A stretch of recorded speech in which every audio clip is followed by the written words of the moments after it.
Okay, so hello everyone, my name is Jason. I'm a Course in Miracles student and a channeler. Nice to meet you, nice to see you again. So today what I'd like to do is what I usually do, talk a little bit about A Course in Miracles and then tie that in with something that I've been thinking about and do some channeling. So before I begin, I have two books that are available below.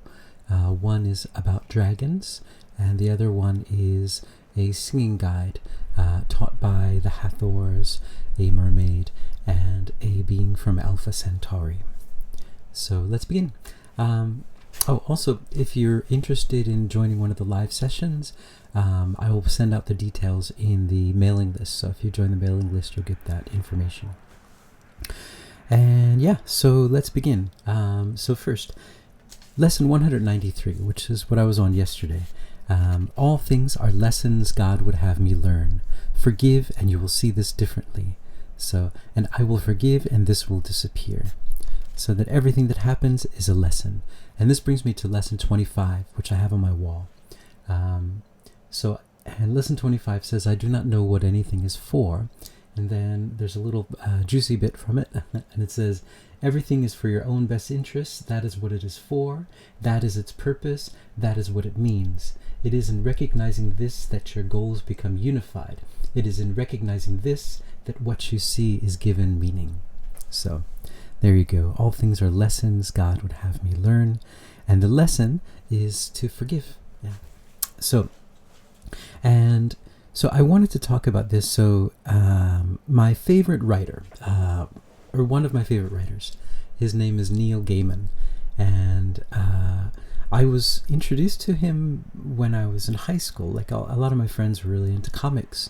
And at that time he was making the Sandman series, which I'm sure many people are familiar with. But I for some reason, I've never really been into comic books. Like I've tried to get interested, and I live in the land of comics now, but it just doesn't do it for me.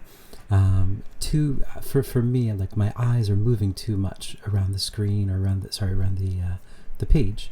I prefer just going in a line straight through and then just using my imagination to create the images. I find sometimes the images are different from the images I would create, so it just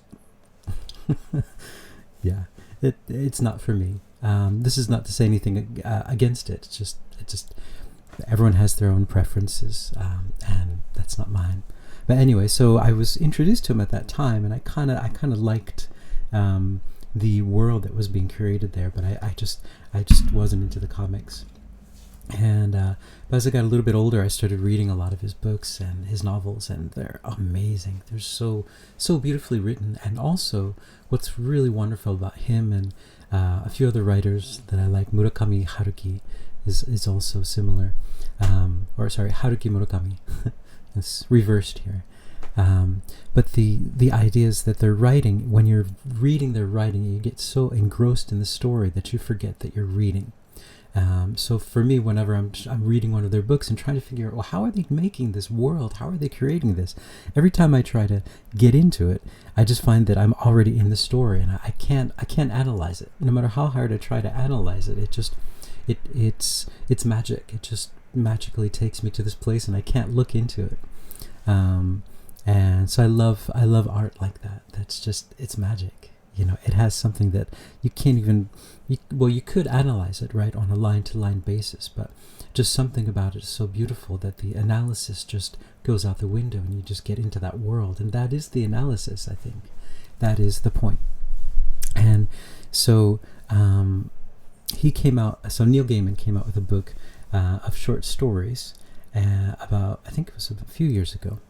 And in this book of short stories, there's this one short story. It's called Cassandra. And in the story, it's a story about an artist in London. And it talks about, when he was a kid, when he was about 14 or 15, all the boys were talking about, having girlfriends and all these kind of things. And he didn't have one. So he decided to make one up. So he decided that his girlfriend lived in London, and that every once in a while he would go up to London to go see a movie with her or something. So it was just, she was all a creation in his mind, and he would write her name on his notebooks in school, and the other boys would ask him, "Wow, Cassandra, who's that?" And he created the whole backstory about her. And then fast forward to his life. Now he's, I guess, middle-aged, and he is an artist who is becoming pretty successful. He's got a gallery in Soho that shows his art, and and then he has, so the final scene, or next to the final scene, he is having a showing, a gallery showing, and this woman comes in, and she starts throwing, I think it's paint, I have to get the details, but she somehow destroys one of his pieces of art, and he's kind of devastated. And he said, "What's going on? Why did this happen?" And she said it was some sort of protest, but then he found out later that the gallery owners actually hired this woman to create more of a story around his art, to sell it more. And then he really wanted to meet the woman, and he asked, "Who is this woman?" And the gallery owner said, "Cassandra, we'll introduce you to her." And so he and Cassandra went to this pub that was underneath his apartment, and they started talking, and it turns out she was the person that he had invented, and everything about her was exactly as he had invented it. But what actually ended up happening was Cassandra invented him. He was actually just a part of her imagination. And so it's a great story. You have to read it, and the way that he tells it's so much more beautiful than the way I can tell it. I recommend it. It's magical. So anyway, so this is the conversation. I was having this conversation last night with someone. We're talking about projection, and they were saying that it's possible that I am just a part of their imagination. I'm not really here. I'm just a part of their imagination. And so this kind of relates to the idea of shadow people. I think it was shadow people that Dolores Cannon was talking about a few years ago.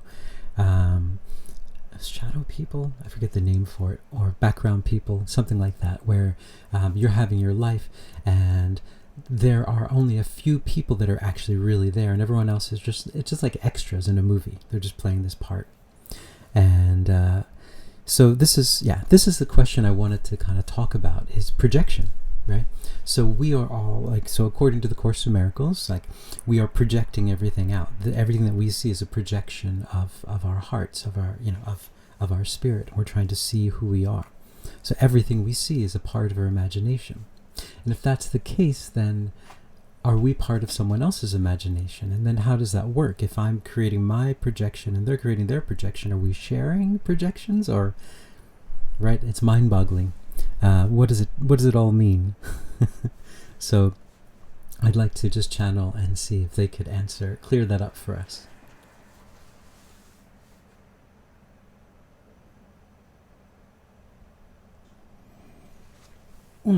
Greetings. We are that one that you know as Isis, and we come with a message of love and of peace, which are the only messages that are truly available to you, that are actually true in any of these dimensions that you do exist in.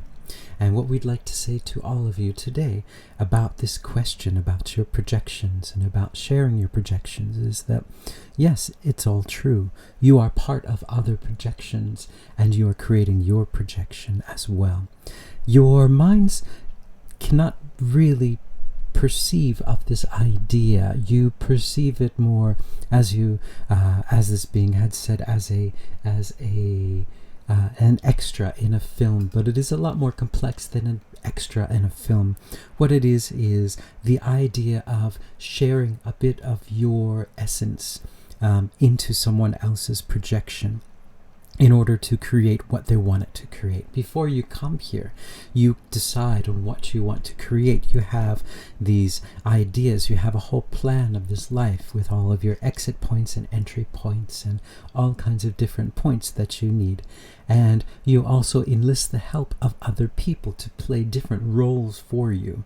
And what those other people are playing those roles in your life, but they are also playing roles in their life as well as are other people playing roles in theirs. So it is kind of like a shared, so in a sense it's an extra, but it's not necessarily the same way. It just depends on your perspective.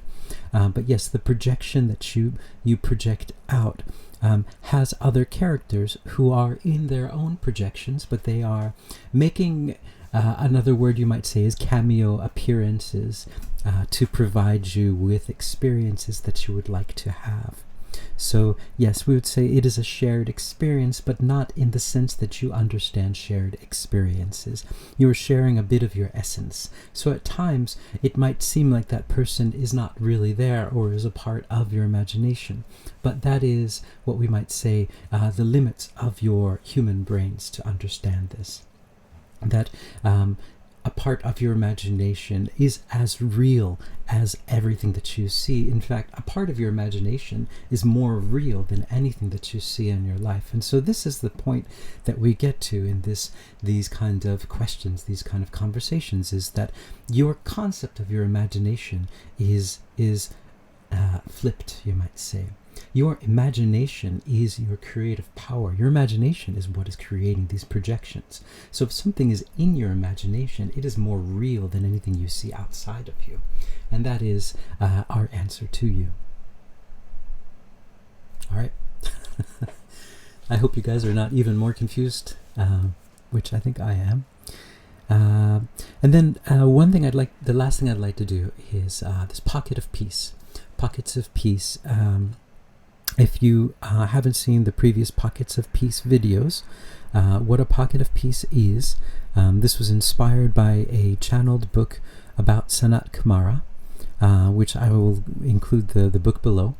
I didn't channel it, and in one of the channelings, he was talking about building a grid, like an energetic grid around something, so that only light and only positive high frequency energies can enter. And so we do this by using our imagination. And one person can do it, but when more than one person gets together and creates this energy, it is much, much more powerful. So I would like to, if it is possible for me to, in the upcoming videos, just have a pocket of peace in every video. So but anyway, so I'd like to give out this, and so my guide said that in order to create these pockets of peace, it's important to do a pocket of peace about something that you know and that you feel something for, that, you know, not something that you see from your mass media, but something that is real for you. And so I would like to extend this pocket of peace again for my nephew and my second cousin and their family, and also, yes, I think for that. And then also just as I stated in the other video, or maybe Sanat Kumara stated that the energy will go where it's needed to go. So if the energy needs to go to that place I was talking about, it'll go there. So the light shines into the darkness. So we create the light around us, and then we let it out, we extend it out, and it's an extension.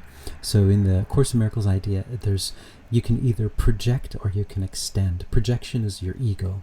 Extension is love. Extension just extends it. It's you're extending your connection with your creator, with source, with all there is. So when you extend out, it's just love, and it creates more and more love. And that's what this is about, this pocket of peace. So let's create a pocket of peace. So the technique is, all right, so here we go.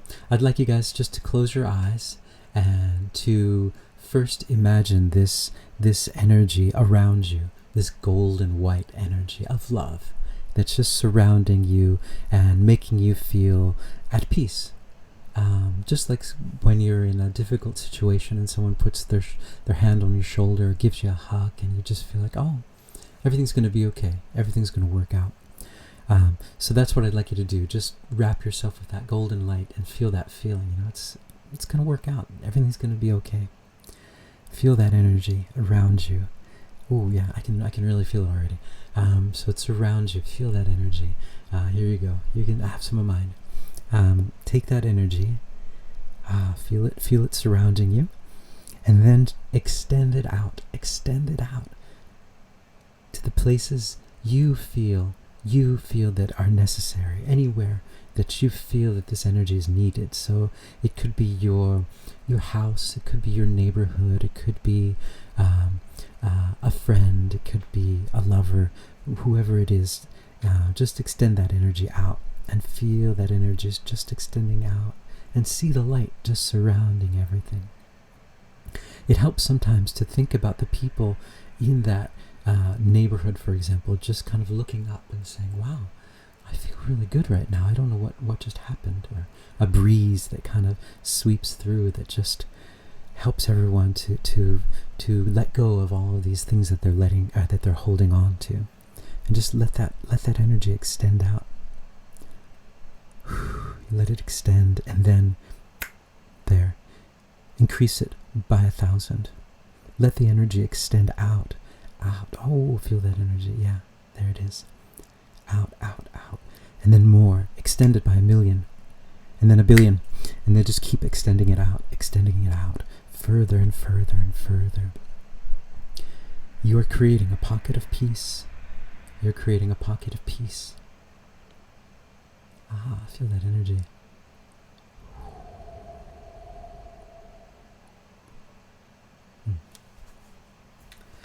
Thanks, guys. So I hope the pocket of peace worked for you. And yeah,